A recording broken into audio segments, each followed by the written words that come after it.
All Moses are reluctant leaders. They never sought power. They have no desire to lead. They have no need to be in charge. So they are perfect for leadership, because true leadership does not seek power.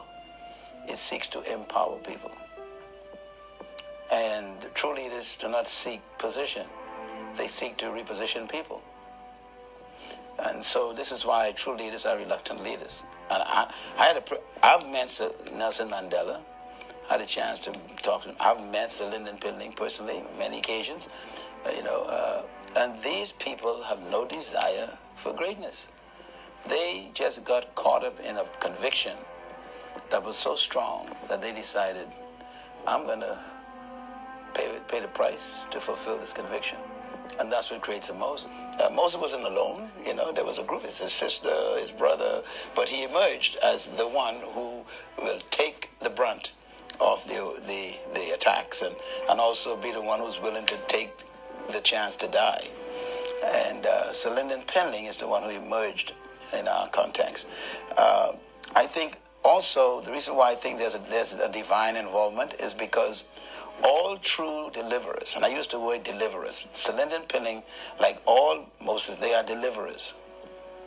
We confuse deliverers with freedom fighters. Sir Lyndon Pinling was not chosen to set the Bahamas free. He was chosen to deliver the Bahamians, the black Bahamians. Moses in Egypt did not set the people free. He was a deliverer of the people. The deliverer simply means someone who takes them out of slavery and places them in the desert. He takes them from physical slavery. The mental slavery is the real issue. That's the tough part. That takes almost a generation to deal with, which I think we are pretty close to it now. I think people expected Moses to set them free. And the Bahamas is not free. And we need to remember that. We are not free. We are delivered. The oppressor is still around, but he has no more physical control over us. But he still has a mental damage on us. We're still mentally damaged. And that's why deliverance is a very difficult period, because you are out of Egypt, but Egypt is not out of you. You are away from the wind of Egypt, but the scent of oppression is still in your nostrils. And so the deliverer will physically set you free. He takes the chains off. He opens the prison doors. He tells you to go out. He even leads you out. But he can't take you in to freedom. Freedom is not a location. It's a mentality.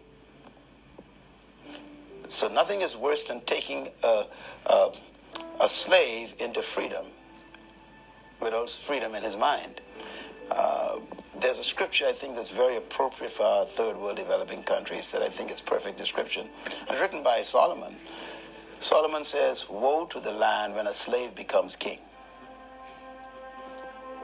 That word woe means the land is in trouble.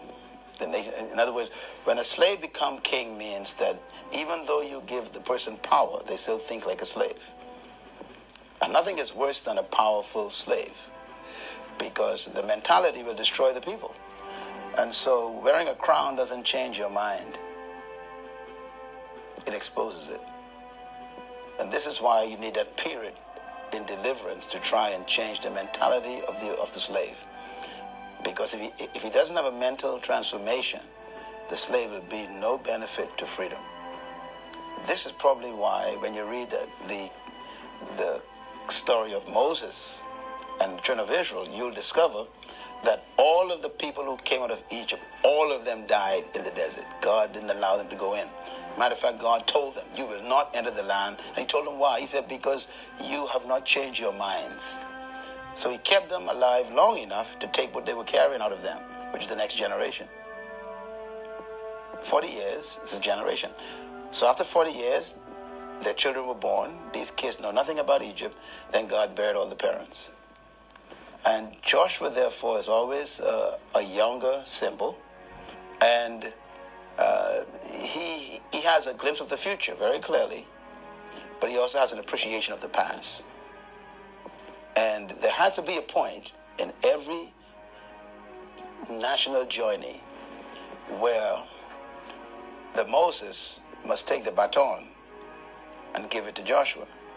This is where our countries have problems, because Moses is the famous guy.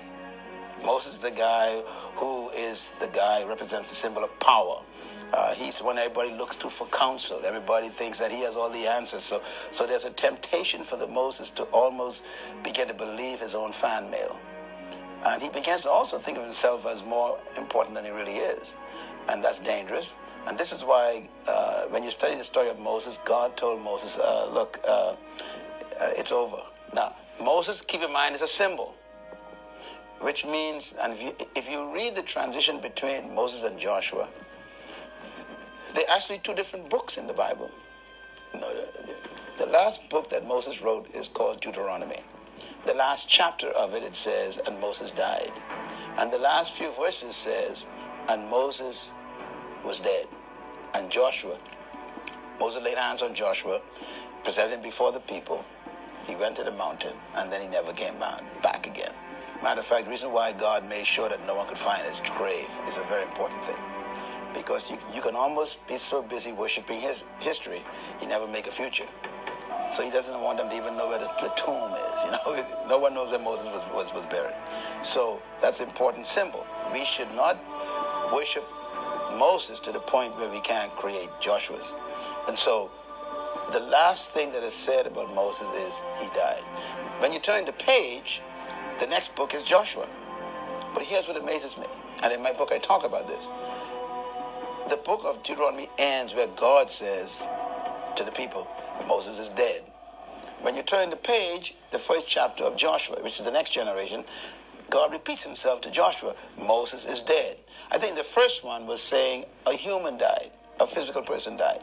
But the next statement is the same statement, but it has a different meaning. It means an era is dead, a whole era, which means I don't want to talk about Moses anymore. Okay, let's not depend on Moses to do what we need to do right now. Okay, let's appreciate him, respect his legacy, remember what he did, but let's move on now to our responsibility with Joshua. It is now your turn to take the people to the next phase, which is into freedom. Moses died on the wilderness side of the Jordan River. On the next side is freedom. So Moses brought us over the Red Sea, which is deliverance. Joshua now has to take us over Jordan, which is freedom. Between the Red Sea and the Jordan River is the wilderness, where we try to get mental transformation.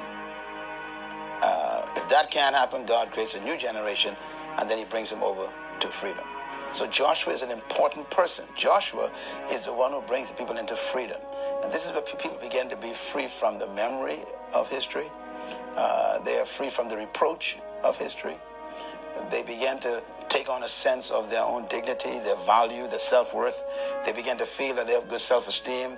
They esteem themselves equal to anybody else. No one is better than them. They become mentally free to the point where they believe nothing is impossible. Though that's the group that Joshua takes over into the land. And so that Joshua is the symbol of the next generation, led by someone who believes that nothing is impossible. The next phase of national development